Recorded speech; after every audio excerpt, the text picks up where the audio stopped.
Here with Jamill Kelly at the NCAA tournament. Talk a little bit about North Carolina State. You took a new position with a program that's really trying to make a big step forward. Talk how this year went for you and your team, and how the prospects are for your guys at the Nationals. It was a real up and down year. Obviously, we knew coming in that it was going to be some real rebuilding and getting guys to buy into what we were selling and what we feel is necessary to get to where they want to be as student athletes. So that's been the biggest part of this year is the transition and getting guys to buy in, and it's been pretty good. The guys that have bought in now, we're starting to reap the benefits, and we got 3 guys here that we feel have the capability of doing well, and if they wrestle up to their capabilities, then we're hoping for some good things.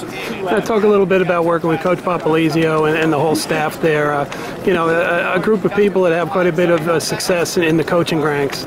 What's the program looking like right now for you guys? It's good. We had a real strong recruiting class in the fall, and we're still trying to top that off here in the spring.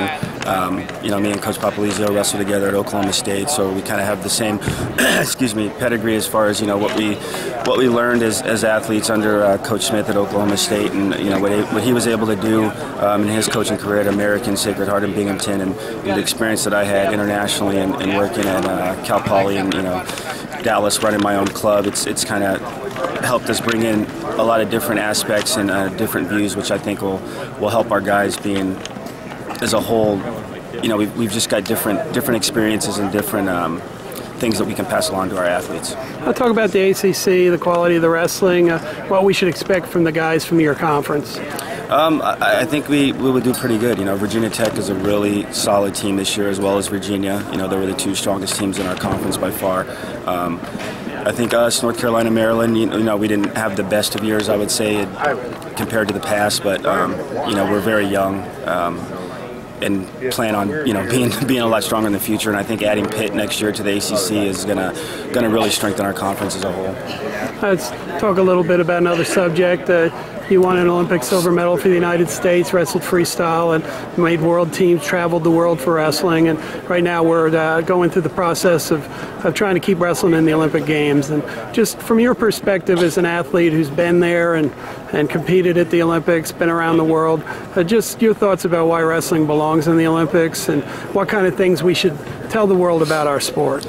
I think just the camaraderie that the sport brings. I've been fortunate enough to be in Iran, Russia, places that I obviously would have never gone if it wasn't for the sport, and to be embraced by those different cultures and people, it just brings everybody in the world together. Regardless of where you're from, what your ethnicity, everybody appreciates somebody that's a successful wrestler that goes out and lays it on the line. You can't say that about a lot of sports, and I think it's just something that we need. Obviously, in this country, it's not one of the top sports, but I think, as you can see, as many people have stepped up and viewed their opinions voiced their opinions on what they feel about the loss of wrestling, just shows that everybody really understands what it does and what it means to people that have been involved or know people involved in the sport. So I'm a little more optimistic than I was before that the IOC is going to change their decision and that wrestling will stay in the program. I feel that the outcry from around the world and just how they're starting to understand how much that wrestling actually means in the world and to people even not involved in the sport. I think that it'll help sway their decision. Just a little bit, you guys recruiting going well? I mean, you getting the brand out there for NC State? Yeah, it's that's the biggest key now, especially with social media and everything, is getting your brand out, getting your name out, and doing everything necessary you can to sell your program and your coaching staff, and that's what we're doing. Pack mentality. Outstanding. Thanks a lot, Jamill. Thank you.